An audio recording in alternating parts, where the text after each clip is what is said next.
우통을 벗고 휴가를 즐기는 남성들이 비비탄 총을 들고 쏘는 신용을 해보입니다. 펜션 옆 식당에 묶여있는 개들을 겨냥한 겁니다.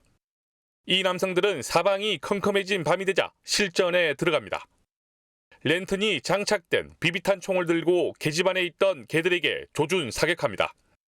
1시간 넘게 이어진 철없는 전쟁놀이에 반려견 1마리가 죽고 3마리가 크게 다쳤습니다.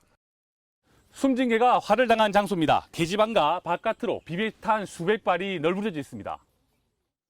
한 마리는 비비탄에 눈알이 파열됐다가 결국 호흡곤란으로 죽었고, 다른 개들은 이빨이 부러지거나 몸 곳곳에 큰 상처를 입었습니다. 사람이 어떻게 생명의 눈을 보고 그런 짓을 할 수 있습니까? 좀 엄벌에 처해졌으면 좋겠습니다. 제발. 가해 남성 3명은 모두 20대로 이 가운데 2명은 휴가를 나온 현역 해병이었습니다. 경찰에서는 민간인에 대해서 수사 후에 송치할 예정이며 군인 2명에 대하여는 군 수사단에 며칠 전에 이송한 상태입니다. 아무런 이유 없이 동물을 죽이는 행위는 3년 이하 징역 또는 3천만 원 이하 벌금을 받게 됩니다.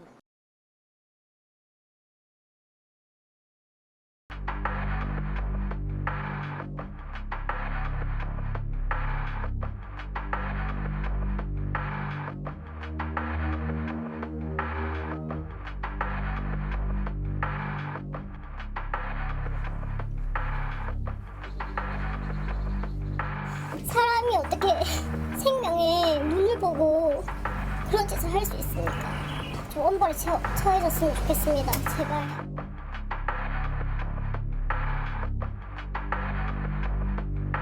경찰에서는 민간인에 대해서 수사 후에 송치할 예정이며 군인 2명에 대하여는 군 수사단에 며칠 전에 이송한 상태입니다. 김유진 아나운서, 피해자 측이 2차 가해를 당하고 있다. 이거 무슨 말입니까? 네, 지금 전해드리는 건 피해 견주가 최근 한 유튜브 채널과의 인터뷰에서 직접 밝힌 내용인데요. 예. 가해자 부모가 직접 찾아와서 욕설을 퍼붓고 피해 견주의 집을 사진까지 찍어서 갔다고 합니다. 예. 또 무고로 고소하겠다 이런 협박까지 했다고 전해지는데요. 적반하장식의 태도도 문제지만 집을 알고 있다는 것 자체만으로도 사실 이 피해 견주는 두려울 수 굉장히 있죠. 두려울 수 있겠다는 생각이 듭니다. 예. 일단은 피해자의 주장이긴 합니다만 가해자 측이 이렇게 나온다면은 글쎄요, 임주일 변호사님, 뭐 피해자 측에서 더 힘들 수도 있을 것 같고요. 그렇죠. 지금 이 견주들은 정말 정신적인 피해를 호소하고 있습니다. 예. 가해자가 오히려 적반하장의 태도를 보이고 있다 이런 얘기 전해지고 있으니까 이 피해 견주 입장에서는 또 찾아오지는 않을까, 또 해코지를 당하지 않을까 이런 극심한 불안에 떨고 있다 이런 이야기 전해지고 있거든요. 예. 정신적 스트레스가 큰데 집까지 찾아와서 이런 이야기를 하니까 차가 지나가기만 해도 무섭고 또 그 사람들이 오는 것 아닌지 너무 불안해서 지금 거주지가 노출되어 있는 상황이다 보니까 예. 이사까지도 고려하고 있다는 이야기가 나오고 있습니다. 설 변호사님, 이 가해자 측의 이런 좀 태도 논란 이런 것들이 초반에도 약간 그런 기미가 있었다면서요. 네, 그렇습니다.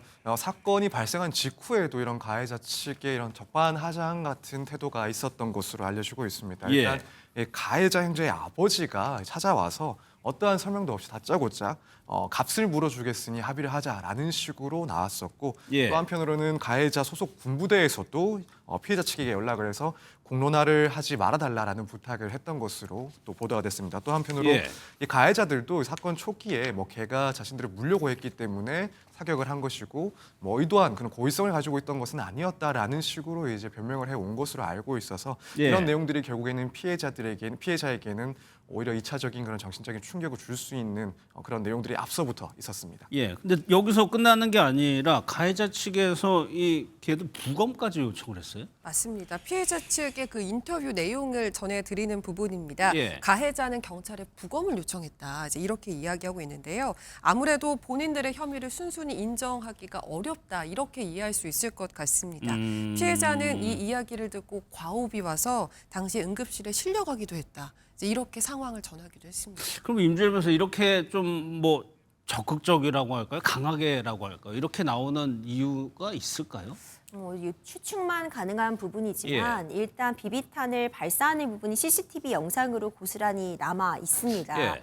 만약 이런 혐의, 결국 이 반려견을 죽음으로까지 몰고 간 그 상황의 인과관계가 인정이 된다면 동물보호법 위반 해당할 수밖에 없고요. 예. 지금 주거침입 이런 부분들이 문제가 되니까 적어도 이런 학대 정황의 고리를 좀 일부 끊어보려는 시도가 아닌가. 그러니까 죽음까지 이를 정도는 아니었다. 이런 취지를 주장하기 위한 의도가 아닌가 싶은데 지금 영상이 CCTV 증거로서 남아있기 때문에 이런 주장이 과연 받아들여질 수 있나 좀 의문이 남습니다. 알겠습니다.